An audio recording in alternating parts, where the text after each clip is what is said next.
BJP loud Supreme Court says it ended threat to the constitution.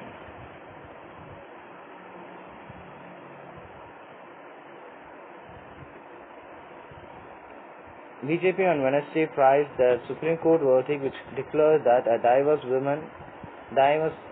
Muslim woman was entitled to maintenance from her husband under Section 125 of Code of Criminal Procedure (CRPC). Addressing a press conference at the BJP's national headquarters, party spokesperson Sudhanshu Trivedi said the order had ended a threat to the constitution by the Muslim Women Protection of Rights on Divorce Act 1986 passed by a Congress government in the past. Whenever the Congress has been in power, the constitution was under threat.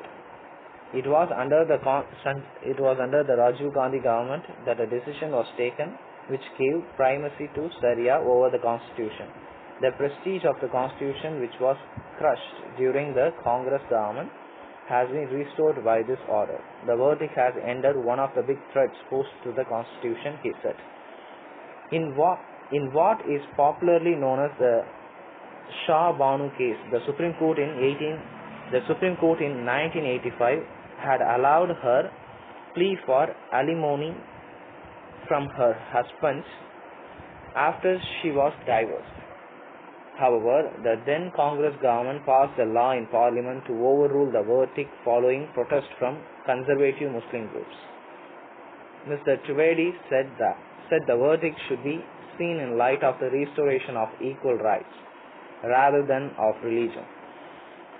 There is no secular state where Sharia provisions such as halal, triple talaq and Hajj subsidy were allowed, and then government by enacting a law that turned India into a partial Islamic state, he claimed. Mr. Trivedi also lauded the fact that Russia's highest state award, Order of St. Andrew the Upstart, was conferred on Prime Minister Narendra Modi by Russian President Vladimir Putin during his recent visit. Taking a sweep at the opposition parties who have questioned Mr. Modi over foreign affairs issues, including the Ukraine war, he said they had the habit of casting doubts on every auspicious occasion.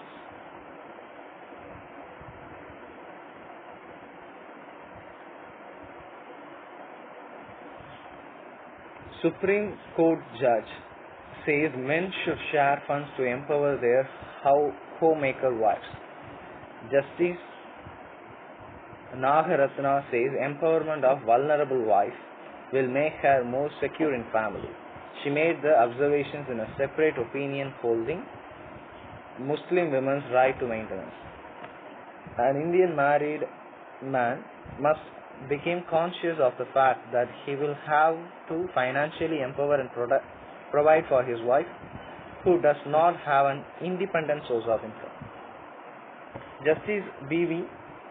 Nagaratna of the Supreme Court in a judgment on Wednesday said men should share their financial resources with their homemaker wives who did not have an independent source of income to empower them. An Indian married man must become conscious of the fact that he would have to financially empower and provide for his wife who does not have an independent source of income by making available financial resources, particularly towards her personal needs. In other words, giving access to financial resources. Justice Nagaratna observed in a separate opinion upholding a divorced Muslim woman's right to maintenance under a secular Section 125 of the erstwhile Code of Criminal Procedure. Justice Nagaratna said such financial empowerment of a vulnerable wife would make her more secure in the family. Those Indian married men who are conscious of this aspect and who make available their financial resources for their spouse towards their personal expenses apart from household expenditure, possibly by having a joint bank account or via an ATM card, must be acknowledged. The Supreme Court Judge draws a distinction. She drew a distinction between financially independent or empowered married women and those who remain at home without even an avenue to meet their personal expenses.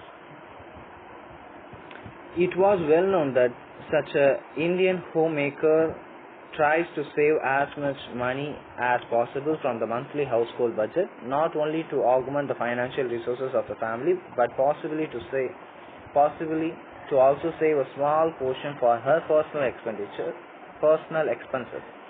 Such a practice is followed in order to avoid making a request to the husband or his family for her personal expenses.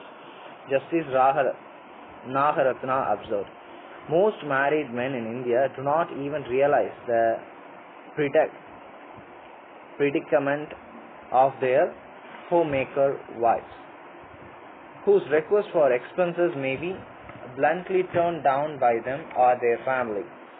Some husbands are not conscious of the fact that the wife who has no independent source of finance is dependent on them, not only emotionally but also financially, the judge said. On the other hand, a wife who is referred to as a homemaker is working throughout the day for the welfare of the family without expecting anything in return except possibly love and affection, a sense of comfort and respect from her husband and his family, which are towards her emotional security. This may also be lacking in certain households. Justice Nagaratna said. Justice Nagaratna also referred to the vulnerability of a married woman with regard to the security of residence in her matrimonial home. She concluded that only a strong Indian family and society would make a stronger nation. Strong Indian family and society would make a stronger nation.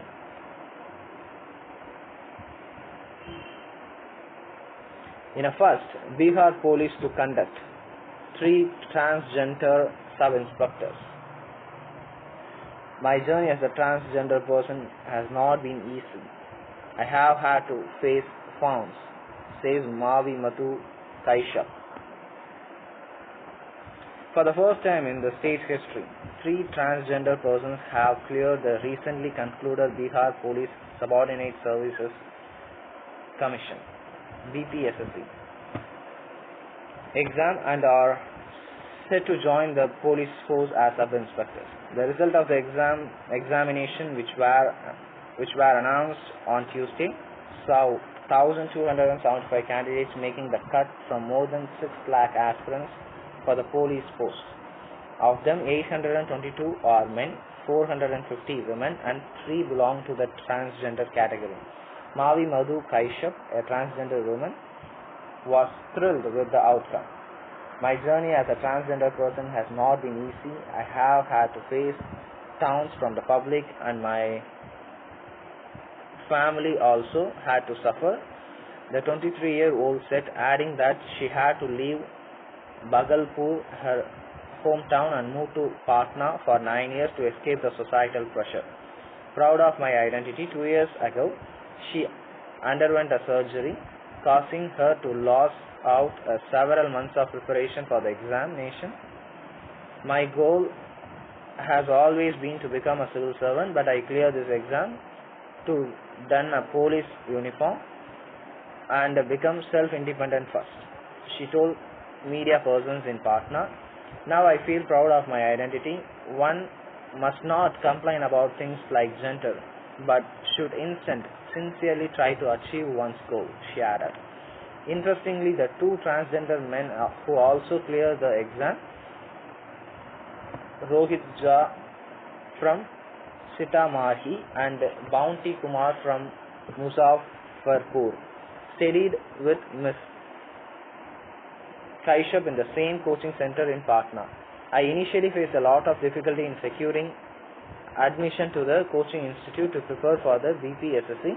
Most of them simply refused to take me in because of my transgender identity, but Guru Rahman found a place for me and my two peers, Miss Kaishap said. She was determined to clear the exam, and her hard work financially paid off I am equally happy for the other two students and very proud that all three transgender individuals from my coaching institute got selected, said their teacher, Mr. Rahman.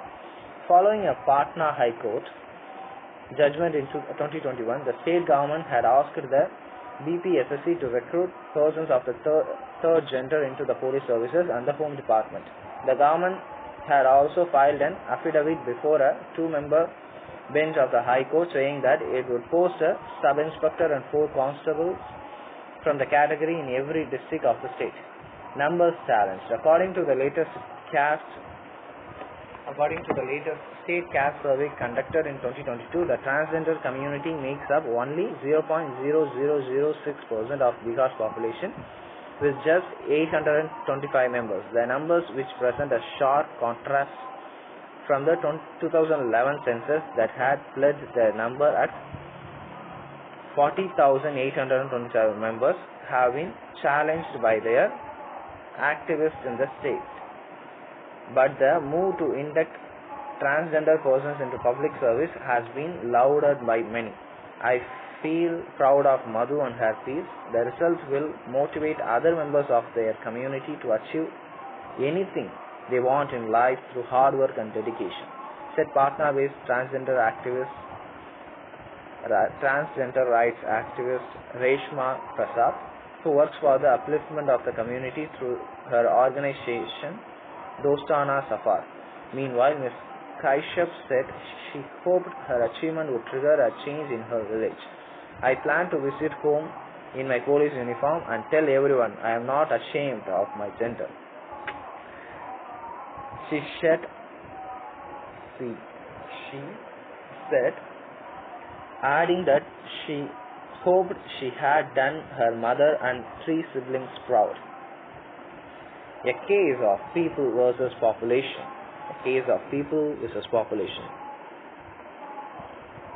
S. Ramasundaram, a retired Indian administrative officer and a United States trained demographer. It is the welfare of the average citizen which matters, and not macro level population numbers. July 1 has been observed as World Population Day since 1989, after the global population crossed the 5 billion mark. The population is now estimated to be 8.1 billion, with India as the most populous nation, 1.44 billion, which is slightly more than China. This writer wrote the article Myths About Population Growth, which was published in this daily on World Population Day, World Population page, July 11, 1997, when India crossed the 100 crore mark. The article showed how the doomsday prediction of Malthus 200 years ago, or that of his present-day followers in the West, that population growth would overtake food production, never came true and never will in the future. The aim of this article is to analyze what has changed in 27 years. Changes in India. Let us look at some of the major socio-economic changes in India over 27 years. First, the population has grown. 44% from 100 crore to 144 crore. But the annual growth rate of the population has fallen sharply from nearly 2% to below 1%. This is because the number of births per woman, total fertility rate or TFR, has fallen from 3.4 to 2, just below the replacement level of 2.1. Second, the per capita GDP of Indian grew 6 times, from $400 to $2,400. The average lifespan of an Indian has increased from 61 years to 70 years. Third, Indians living below the multidimensional poverty line decreased from 43% to 11%. However, 11% of 144 crore is still a very large number of 16 crore people. The 16 crore people below the poverty line are not distributed evenly across the state. Just 4 states, namely Uttar Pradesh, 5.4 crore out of 23.6 crore. Bihar, 4.2 crore out of 12.7 crore. Madhya Pradesh, 2.52 crore out of 8.7 crore, and Jharkhand 1.1 crore out of 4 crore, account for 83% of the national total of people below the poverty line, which accounting for only 34% of India's total population. How to address this persisting disparity in socio-economic and poverty reduction among Indian states is among the top priorities of the state, central and state governments, and beyond the scope of this article. Impact of climate change. But a far more serious issue facing the people of India is the adverse efforts of climate change, which do not recognize national boundaries. This is where the population versus people dichotomy becomes apparent. The debate on historical emissions advanced by developing countries versus current emissions advanced by the developed world is closely linked to the population versus people divergence. This is because the per capita consumption of both natural resources and manufactured products directly correlates with the per capita income of the people. The Organization for Economic Cooperation and Development (OECD) countries with a per capita income of $40,000 and a total population of 1.39 billion together produce and consume $55.6 trillion worth of natural resources and manufactured goods. In comparison, India, with a per capita GDP of $2,400 and a population of 1.44 billion, produces and consumes just $3.5 trillion worth of natural resources and manufactured goods. In other words, the OECD countries with a population slightly less than that of India consume nearly 16 times of what the whole of India consumes. This has been the major cause of global warming over the past few decades, resulting in unpredictable weather change. In turn, this has adversely affected the poor in developing countries more severely than people in developed nations with much housing and civic infrastructure.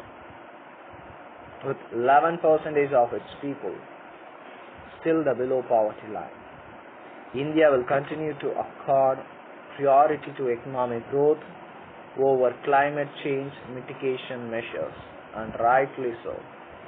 The responsibility lies majorly with the OECD countries, and now increasingly with China. Successive Indian governments have negotiated hard at global forums on India's right to grow economically to alleviate poverty as early as possible. Global South and growth. The Narendra Modi government has articulated this even more forcefully by expanding the definition of the circular economic framework in the G20 New Delhi Declaration of September 2023. In order to endeavor to decouple our economic growth from environmental degradation and enhance sustainable consumption and production, including primary resource consumption while supporting economic growth, we acknowledge the critical role played by the circular economy, extended producer responsibility, and resource efficiency in achieving sustainable development. This is an explicit statement of intent to maintain the economic growth of the Global South nations, a term for all developing nations as a group. India is looked upon by the nations of the Global South in their efforts to maintain economic growth in their respective nations as a first priority, followed by measures to achieve net zero. India has fixed the year 2070 to achieve this, compared to the European Union's target of reaching net zero by 2050.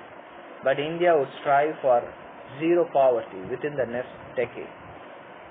The next few decades will see developing nations focusing on eradicating persistent poverty among their people rather than responding to population growth doomsday experts who have so far not been proved right.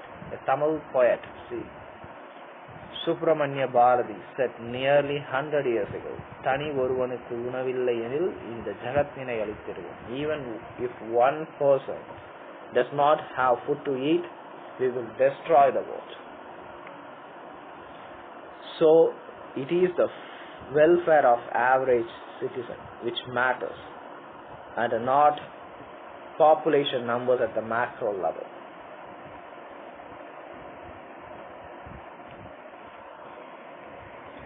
West Bengal suit against CBI proves maintainable. Supreme Court. Plea raises questions concerning the wider ramification of federalism. The bench observes dismissing centre's claim that the CBI is independent. Key takeaways. In rejecting the centre's claim that it did not control the CBI, the court clarified the hegemony of operation. CBI officials in Noida, West Bengal, the CBI is an organ or a body which is established by and which is under the superintendence of the Government of India. The powers of superintendence of the centre will not relate to the superintendence of investigation of a particular case. The CBI will be entitled to investigate the offences independently. However, that will not water down the administrative control and superintendence of the DSPE that rests with the centre. The Supreme Court on Wednesday upheld the maintainability of an original suit filed by West Bengal, which accuses the centre of constitutional overreach and violating federalism by unilaterally employing the Central Bureau of Investigation without the state's prior consent. A bench of Justice B.R. Gawai and Sandeep Mehta refused to accept the Union government's preliminary objection that it was wrongly made a defendant in the suit as it did not control the CBI. The very establishment of exercise of power, extension of jurisdiction, the superintendence of the DSPE Act, all with the Government of India. Justice Gawai, authoring the verdict, said the court reminded the centre that the DSPE Act mandated the state's prior consent to the CBI probe within its jurisdiction. Diverse Muslim women entitled to secular remedy. Supreme Court. The Supreme Court on Wednesday held that diverse Muslim women are entitled to maintenance under the secular section 125 of the Code of Criminal Procedure. The court agreed with amicus curiae, senior advocate Gaurav Agarwal, that a remedy under the secular statutory provision of section 125 of the CRPC cannot be foreclosed for diverse Muslim women by virtue of enactment of a personal law remedy under the Muslim Women Protection of Rights on Divorce Act 1986. A diverse Muslim woman is entitled to all rights of maintenance available to other equally situated women in the country. A separate but concurring judgment by a two-judge bench of Justice D.V. Nagaratna and Augustine George Masta came on an appeal filed by a Muslim men challenging a Telangana High Court decision upholding through modifying a family court order allowing his wife, whom he had divorced via triple talaq, interim maintenance under section 125 of CRPC. Caste discrimination in prison must end, says Chief Justice of India. The court moved that involving the legal services authorities to check on prisoners. The Supreme Court on Wednesday indicated its intention to ask the Union Home Ministry to intervene with the states to overhaul their prison manuals and wipe out hardly acknowledged but existing practices of caste-based discrimination on prisoners. So, states such as Uttar Pradesh denied caste-based discrimination within their prison walls. A bench headed by Chief Justice of India, D.Y. Chandra, should read out portions from its prison document which use terms such as savage or class. At one point, he referred to a paragraph which said, convicts serving simple imprisonment would not be called on to perform menial or degrading duties unless they belong to a class or community acknowledged to such work. Senior Advocate S. Muralidhar and Advocate Prasanna S. appearing for petitioner journalist Sukanya Shankta pointed out that in Madhya Pradesh, if a convict was a member of the denotified tribe, he or she would automatically be seen as a habitual criminal. This ground reality has to be altered, Chief Justice Chandrachud remarks. The court mooted involving the legal services authorities at the district and state levels to do periodic visits to jails to check on prisoners. It reversed the case for judgment. Reserved the case for judgment. Earlier in January, the court had found that prison manuals in more than 10 states, including Uttar Pradesh, West Bengal, Odisha, Maharashtra, Tamil Nadu and Kerala, continued to have provisions that sanctioned discrimination and forced labor on the grounds of caste in prisons. Mr. Muralidhar submitted that centuries of caste discrimination continued unabated inside prison. Police rescue 100 turtles, nab smuggler from East Delhi.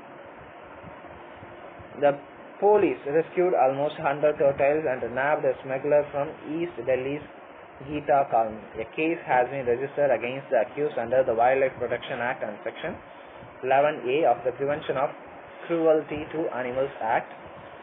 Three Indian-eyed turtles and two land Indian soft-shell turtles, both identified as endangered species, were among those rescued.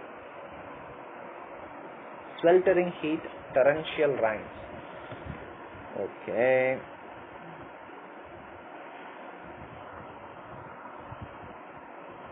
Ease in retail inflation for industrial workers in May. 3.86 in person. Retail inflation for industrial workers is compared to 4.42% in the same month a year ago. The consumer price index industrial workers was 3.87% in April 2024 according to the Labour Ministry. Amount paid as dividend to government by PSU banks 6,481 in crore. Four public sector banks, including Canara Bank and the Indian Bank, presented dividend checks to Union Finance Minister Nirmala Sitharaman for financial year 2023-24. Students got free admission to higher education in Assam, 95,000. As part of the Pragyan Bharati scheme, Assam Chief Minister Himanta Biswa Sharma distributed rupees 68 crore among 349 colleges and varsities to give free admission to poor students from underprivileged sections. The worth of Stinger missile contract signed by NATO, $700 million. NATO signed the contract to have member countries produce more Stinger missiles, one of many steps the alliance is pressing at the summit to get each country to boost its weapon production capabilities. Pakistan extends stay of Afghan refugees after UN visit. 1.45 million. Pakistan announced it is extending the stay of Afghan refugees who legally reside in the country a day after a visit by the UN Refugee Agency. Duty hours of loco pilot monitors and rest provided after trips. Railway Minister Ashwini Vaishnaw said on Wednesday that there had been a lot of tactics by the opposition party to demotivate trained loco pilots. Duty hours of loco pilots are carefully monitored and rest is provided meticulously after trips. The average duty hours are less than 8 hours in June. Only under exigencies the trip duration exceeds prescribed hours, Mr. Vaishnaw said on X.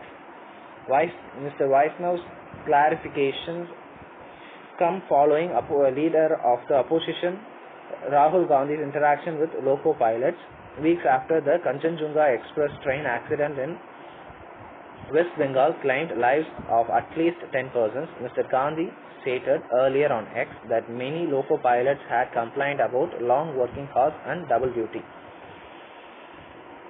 Safety concerns have been raised after major train accidents such as those involving the Kanchenjunga Express and the Balasore train accident last year, which claimed over 290 lives. According to an RTI reply, between July 7, 2021 and June 17, 2024, 131 train accidents took place, of which 92 were derailments.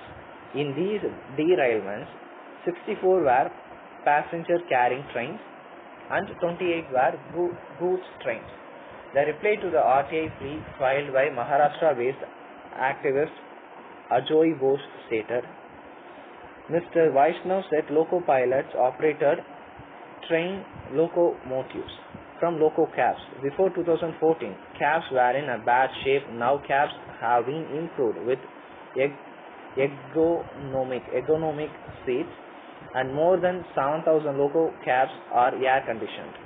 He said that off-duty resting facilities of loco pilots have been improved. The minister said a major drive for recruitment was complete and 34,000 running staff had been recruited. Ground handlers at airports will now have to obtain safety clearance from the DGCA. Ground handling service providers at airports that perform activities such as boarding passengers, loading cargo, marshalling aircraft on the apron, and check-in services will now be required to obtain a safety clearance from the Directorate General of Civil Aviation (DGCA). According to the new regulations framed by it, the DGCA has published a new set of rules, also known as Civil Aviation Requirement, prescribing the framework for safety operation by service providers after a consultation process with various stakeholders. Service providers will now have to obtain a safety clearance from the DGCA within 6 months. Ground handling agencies will also have to develop, implement and maintain a training program for its personnel and ensure they complete initial and on-the-job training, following which they must each be issued a certificate of competency. Recurrent training will also have to be conducted within a period of 3 years. These agencies will have to maintain training records and make them available for review by the DGCA. Calling for some realization in the timeline for implementation, Celebi Aviation's India CEO Murali Ramachandran welcomed the move. Ground handling safety events can cause injuries and death and result in operational delays as well as damage to aircraft and equipment. According to the International Air Transport Association, which represents over 300 airlines globally, as many as 40% of ground damage incidents involve cargo loaders, passenger street and passenger boarding bridges. Russia-India agreed to go ahead with trade in national currency. Diplomat. Let us be very clear. We have never wanted Indians in the Russian army. We will never see any announcement by Russian authorities. India and Russia have decided to establish a system for national currency settlement. Roman Babushkin charged the affairs of the Russian embassy set on Wednesday. A day after Prime Minister Narendra Modi ended his 2-day visit to Russia, Mr. Babushkin described the visit as historic and game-changing and slammed the Western powers for supporting Ukraine. He described the recently concluded peace conference in Switzerland as a tamasa charade. He said that Russia's friendship with China should not be a cause of concern for India. Russia is the fourth largest trading partner of India, and we have a very optimistic scenario that we will continue our successful and mutually beneficial partnership with India. The most important point of the joint statement that was we have decided to go ahead with the establishment of a national currency settlement system.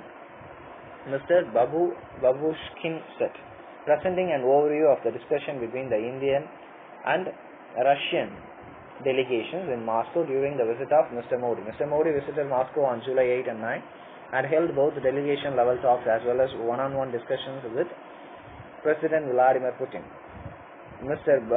Babushkin said the discussions were focused on economic aspects as Russia's trade with India has grown many times in the past 2 years, especially because of the trade in energy that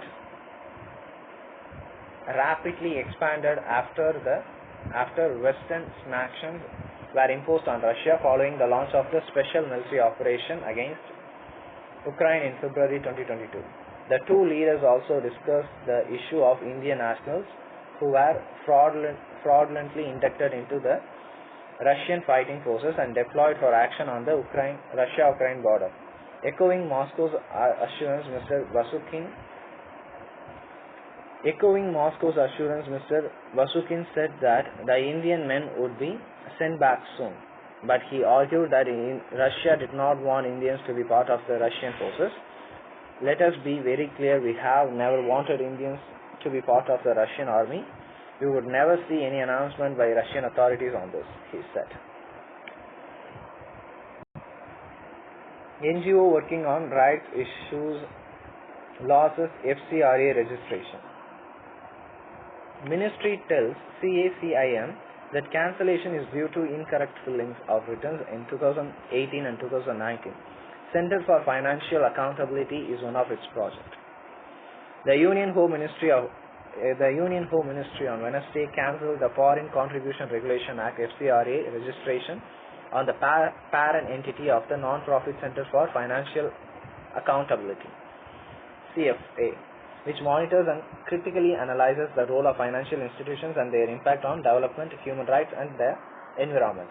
In a recent report, the CFA had highlighted how additional projects sanctioned in a special economic zone operated by Adani Group in the Kutch region of Gujarat will compound environmental hazards and increase health risks for the people while further polluting the environment and accelerating degradation of the ecology.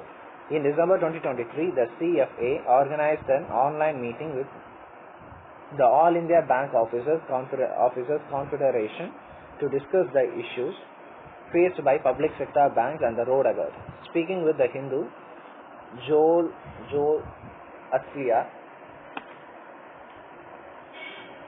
Attali, Executive Director CFA, said they were yet to receive the orders cancelling the FCRA registration of CACIM, India Institute for Critical Action Center and Movement, but they had been informed online. CFA is one of the projects of CACIM. We have also been told that the cancellation is due to the incorrect fillings of return of financial years 2018 and 2019. This may be just an excuse, as they had all the years to ask us to rectify the mistakes. We certainly believe that the work we did has contributed to this action. He said the government wanted to throttle the organizations that were critical of its work. We are not going to get bogged down by such actions. We will continue our work. We recognize that government wanted to throttle our work. We will find innovative ways to carry forward our work, which includes domestic donations. That is a life beyond FCRA, he said. Earlier in January, the ministry cancelled the FCRA registration of Center for Policy Research, a leading public policy research institution in New Delhi. 2015, the FCRA registration of more than 16,000 NGOs have been cancelled on account of violation. As on Wednesday, there were 946 FCRA registered NGOs active in the country. The FCRA registration of nearly 6,000 NGOs has ceased to be operated from January 1, 2022, as the ministry either refused to renew their application or the NGOs did not apply for renewal. MSMEs need outlays for technology upgrades to aid in green transition. need of the hour. The budget must consider reintroducing the Emergency Credit Line Guarantee Scheme. Recently, the Union Minister for MSMEs, Jatan Ram Manji, said 6 pillars were identified as focus areas for the growth of the MSME sector: formalization with access to credit, increased access to market and e-commerce adaptation, higher productivity through modern technology, enhanced skill levels and digitalization in the service sector, support to Khadi, village and choir industry to globalize them, and empowerment of women and artisans through enterprise creation. While the interim union budget presented in February this year maintains stability, the upcoming budget must strike a balance to fuel growth, curb inflation, generate employment, promote MSMEs, support ease of doing business, and to promote the manufacturing sector. The other important area that must be prioritized is infrastructure development for sustainable economic growth, especially in industrial clusters. Rising employment. The government did well for the economy with exports clocking a compounded annual growth CAGR of 8.5% in the last 6 years, moving from $478 billion in financial year 18 to $778 billion in financial year 24. We are now aiming to reach $2 trillion by financial year 30, which requires a CAGR of 14.4%. This is a challenge in the current geopolitical situation, but within the realm of reach. It requires supporting exporters and the MSME sector by providing an enabling and supportive ecosystem. The importance of bolstering MSMEs is more important in the current situation, as the sector is the backbone of the Indian economy and a key employment generator. The importance of bolstering MSME is more important in the current situation, as the sector is the backbone of Indian economy and a key employment generator. For this sector to sustain and grow in the current challenging situation, one strong demand by the MSMEs is that non-performing assets timeline be extended to 180 days from 90 days. It will provide relief to the sector, as many MSMEs are struggling because of this. The Credit Guarantee Scheme for micro and small enterprises in the manufacturing sector must also be revamped. The Interest Equalization Scheme empathetically supports exports. This scheme may be extended for a period of 5 years. Coming to the rise in interest rates consequent to the increase in repo rate from 4.4% to 6.5% in the last 2 years, the subvention rate must be restored from 3% to 5% for manufacturers in MSMEs and from 2% to 3% for all in respect of 410 tariff lines. For the textiles and garment sector, which is dominated by MSMEs, and remissions of duties and taxes on export products and rebate of state and central taxes and levies. Schemes should be extended for another 5 years for the sector. The budget must consider reintroducing the Emergency Credit Line Guarantee Scheme for MSME exporters for another 2 years. This supported most MSME units with their exports. This timeline for payments to MSME job work must be extended to 120 days from the current 45 days, as the RBI permits a time limit of 180 days for the realization of export proceeds.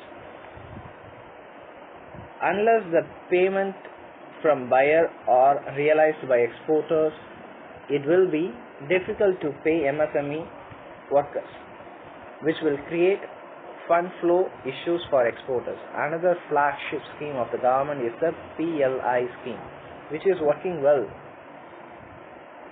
for large-scale industries. For the textile and garment sector, the investment limit under the PLI scheme must be pared to rupees 25 crore and the turnover limit must be reduced to 70 crore. This will help MSME exported to upgrade their technologies and compete in the international market. Green transition R&D. Another significant area of concern is climate change. This has impacted MSMEs severely, hence more soft funds must be made available for MSMEs to attempt a green transition and to fuel growth with green resources. MSME clusters like Tirupur can tap into significant export potential with this support. Research, development and innovation are key to sustaining exports. R&D globally is incentivized, and 35 out of 38 OECD countries provide either lower taxes or higher detention on R&D expenditure. We expect that the weighted tax deduction under Section 35(2)(ab) may be increased to 300% and the benefit under Section 35(2)(ab) also be extended to limited liability partnership (LLP) partnership firms and proprietary firms, as MSME units largely fall in these categories. With schemes that provide funds for infrastructure creation, technology upgradation and climate change adaptation, the MSME will be able to contribute even more for the economy.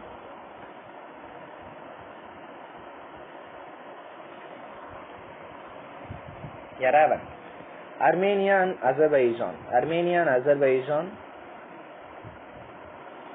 to hold US mediated talks in Washington. Former Foreign Minister of Armenia and Azerbaijan will meet on Wednesday in Washington for a fresh round of US mediated talks. Yerevan and Washington announced as the Artfu neighbors negotiate a peace agreement. The meeting will take place on the sidelines of the NATO summit in Washington. Islamabad. Pakistan says 1.45 million Afghan refugees can stay for another year. Pakistan announced it is extending the stay of 1.45 million Afghan refugees who legally reside in the country a day after a visit by the UN Refugee Agency. Afghan refugees with proper documentation will be able to remain in Pakistan until June 30, 2025, according to the statement issued by Prime Minister Shahbaz Sharif's office. Beijing. Bangladesh, China signed 21 deals, Memorandum of Understanding as Hasina meets Xi Jinping. Bangladesh Prime Minister Sheikh Hasina meet President Xi Jinping and her Chinese counterpart Li Qiang here on Wednesday as the two countries signed 21 agreements, Memorandum of Understanding and announced 7 more projects to further elevate their strategic cooperative ties. The talks also feature Rohingya issue, business and investments. Russia outlaws activities of the Moscow Times news outlets. Russia on Wednesday named the Moscow Times news outlet an undesirable organization, outlawing its activities inside Russia and leaving anybody who cooperates with them open to criminal prosecution. Moscow has escalated a campaign against independent media since it launched the Ukraine war in 2022. Why is India drilling a 6-kilometer deep hole in Maharashtra? The Borehole Geophysics Research Laboratory BGRL in Kharad, Maharashtra is a specialized institute mandated to execute India's scientific deep drilling program. Under BGRL, the aim is to drill the Earth's crust and conduct scientific observation to help expand our understanding of reservoir-triggered earthquakes in the Koyna-Varna region.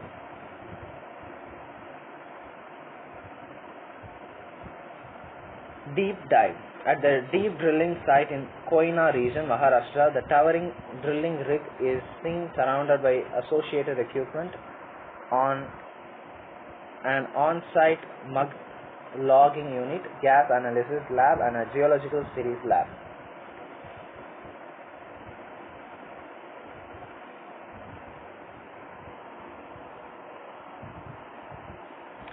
Scientists do not yet have a way to predict what and where an earthquake will occur. We know powerful earthquakes at the boundaries of tectonic plates, which measure more than 7.5 on the Richter scale are almost certainly associated with a severe loss of infrastructure and life. In the ocean, these geological events trigger tsunamis. However, more minor earthquakes that occur in a plate's interior are more challenging to predict because they occur at the least expected sites and could strike densely populated habitats. This is why scientific deep drilling is an indispensable tool for progress in the earth science. What is scientific deep drilling? Scientific deep drilling is the enterprise of strategically digging boreholes to analyze deeper parts of the Earth's crust.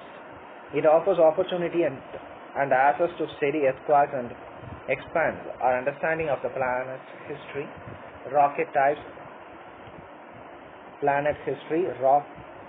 energy, resources, life forms, climate change patterns, and more. The Borehole Geophysics Research Laboratory (BGRL) in Karad, Maharashtra is a specialized institute under the Ministry of Earth Sciences, mandated to execute India's sole scientific deep drilling program. Under BGRL, the aim is to drill the Earth's crust to deep of 6 km and conduct studies to help expand the understanding of reservoir-triggered earthquakes in the Koyna-Varna region of Maharashtra. This region has been experiencing frequent earthquakes since the Shivaji Sahar Lake or the Koyna Dam was impounded in 1962. BGRL's 3 km deep pilot borehole in Koyna is complete. The Ministry of Earth Sciences is committed to reaching a deep depth of 6 km. Benefits of deep drilling mission. Earthquakes are challenging to study. Surface level observations cannot make complete sense of them. The recurrent earthquakes in Koyna are synchronous with the dam's loading and unloading during the monsoon and post-monsoon periods, offering an opportunity to widen our understanding of earthquakes. However, making observations inside the earth is a different ballgame. Scientifically drilled boreholes can be a hub of direct, unique insight to experiments and observations and a monitor of regions, fault lines, and seismic behavior.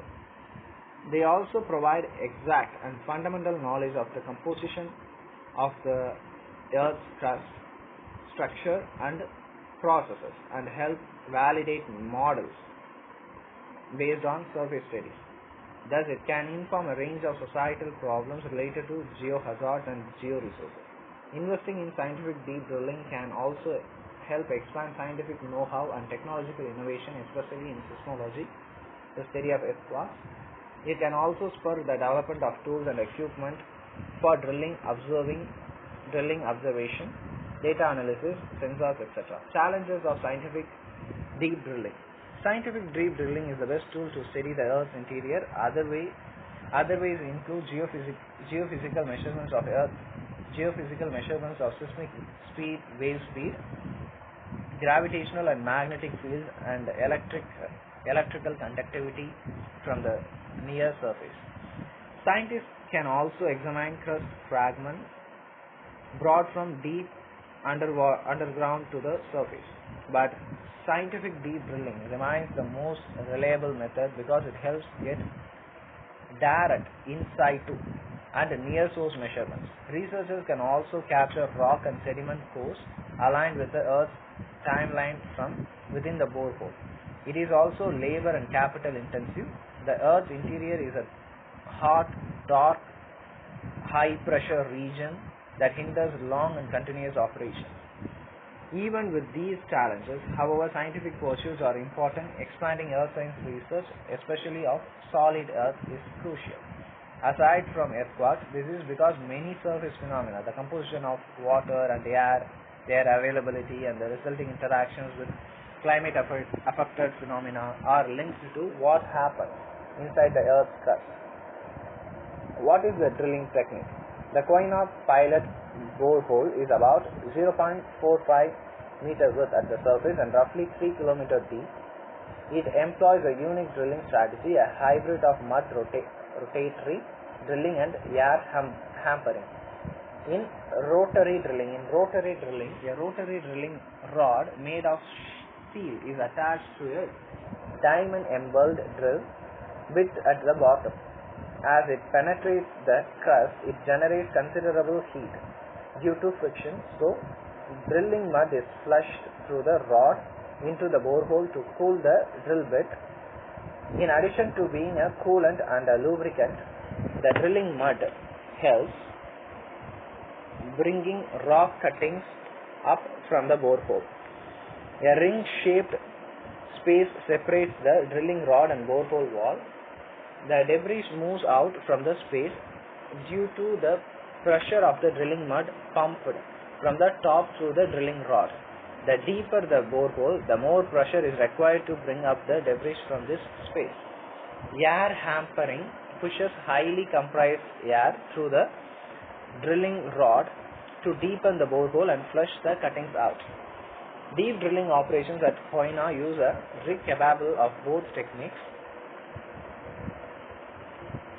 The decision to use each technique at a particular point is based on the rock type, presence of highly fractured rock, water inflow zones, and the need to collect core samples, among others.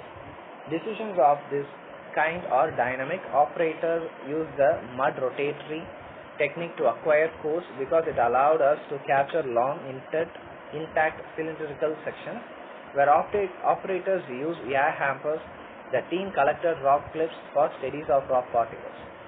The operators also have to circulate the drilling mud while making downhole measurements of physical and chemical properties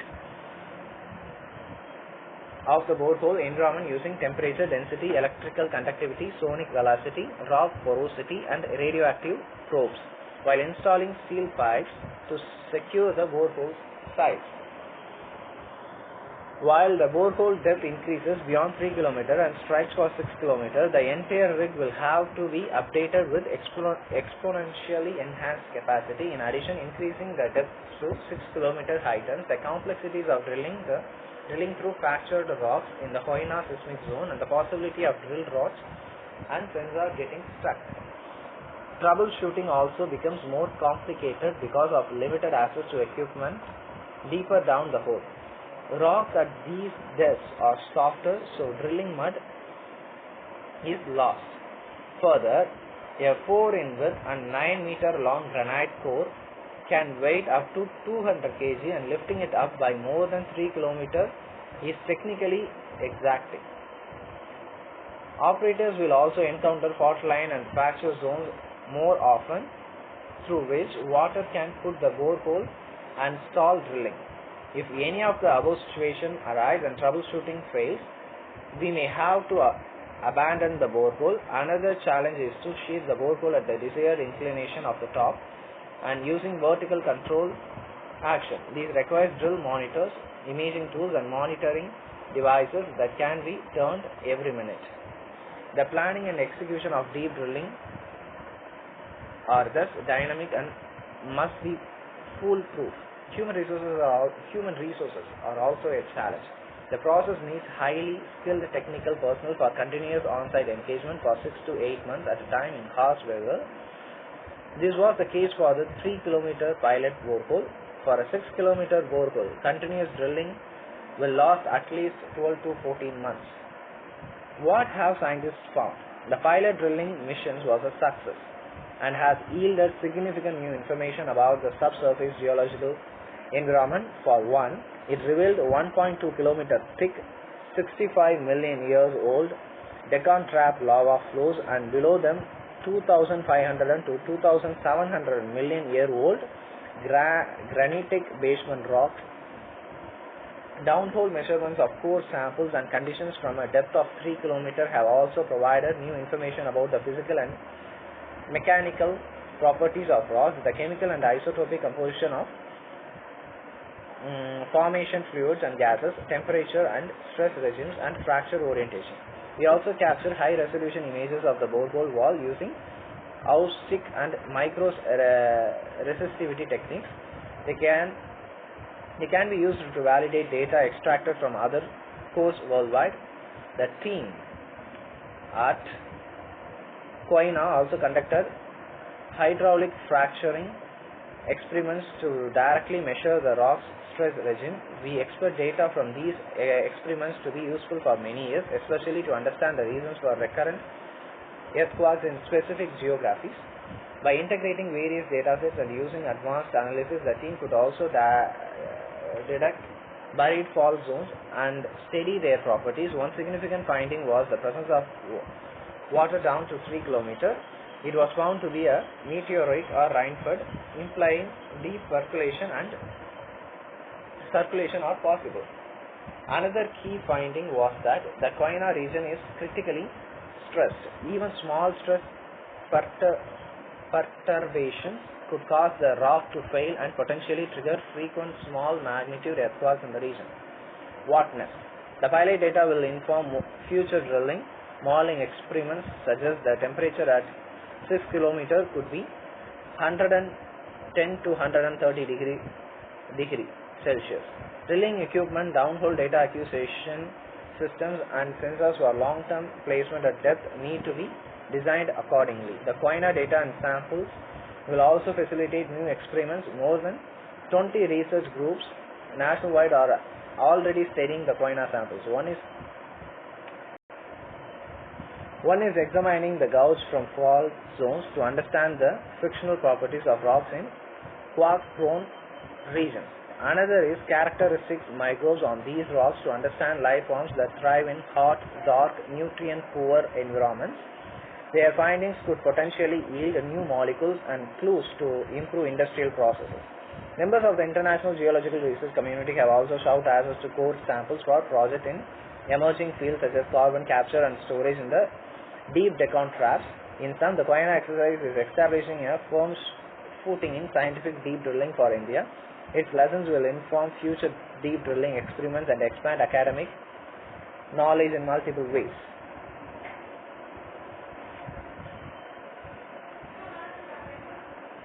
The case for a caste census. The Census Act 1948 should be amended to make enumeration by caste mandatory instead of leaving it to the whims of the Union Executive. Such data can be collected as part of the regular census with a few pertinent queries added to the questionnaire.